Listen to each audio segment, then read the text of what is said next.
Hai, halo, ketemu lagi sama aku Liz di channel Minimalis. Adanya media sosial membuat kita bisa dengan mudah melihat kehidupan orang lain.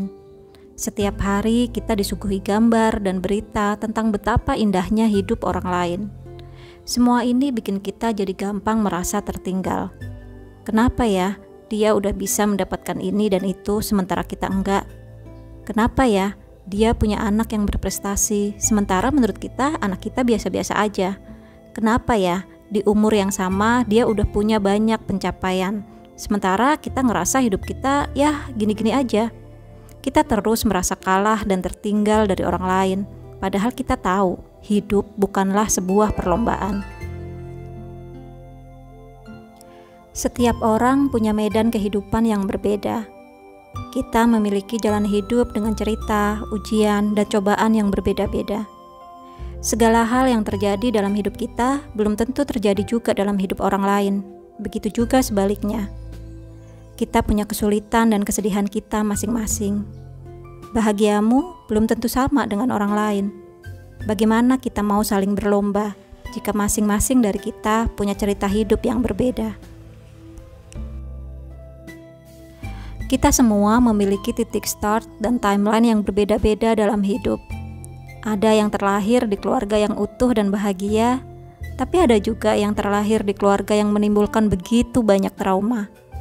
Ada yang memulai usaha dengan modal finansial yang cukup dan support yang memadai, tapi ada juga yang memulai dengan keadaan yang serba sulit.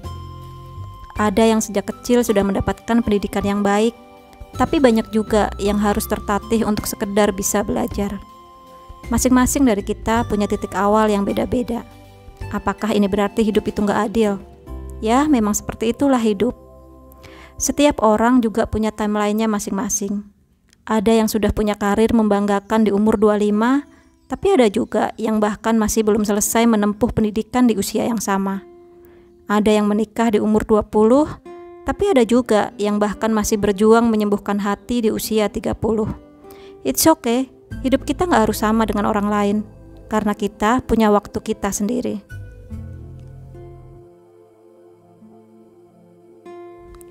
Kita semua punya tujuan hidup yang beda-beda juga. Bahagianya kita mungkin beda sama bahagianya orang lain. Hal-hal yang bermakna buat kita bisa jadi juga gak sama dengan hal-hal yang bermakna buat orang lain. Apa yang ingin kita capai dalam hidup bisa jadi berbeda dari orang lain. Karena kita masing-masing punya bahagia dan sukses versi kita sendiri.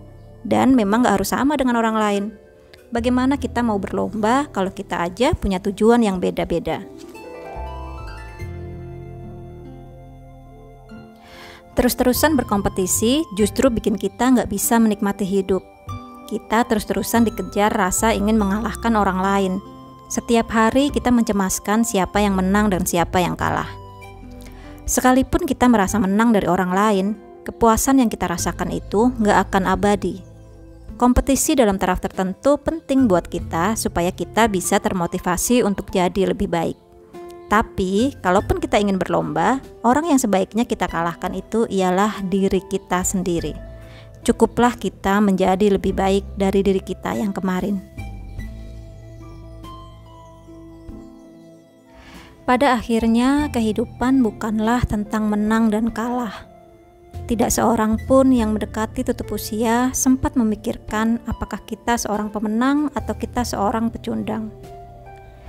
Kehidupan kita berakhir begitu saja, tanpa kita sempat memikirkan menang dan kalah. Pada akhirnya, kita semua adalah pemenang dari perjalanan hidup kita masing-masing. Karena kita sudah sanggup melalui semua perjalanan hidup kita dengan segala lika-likunya.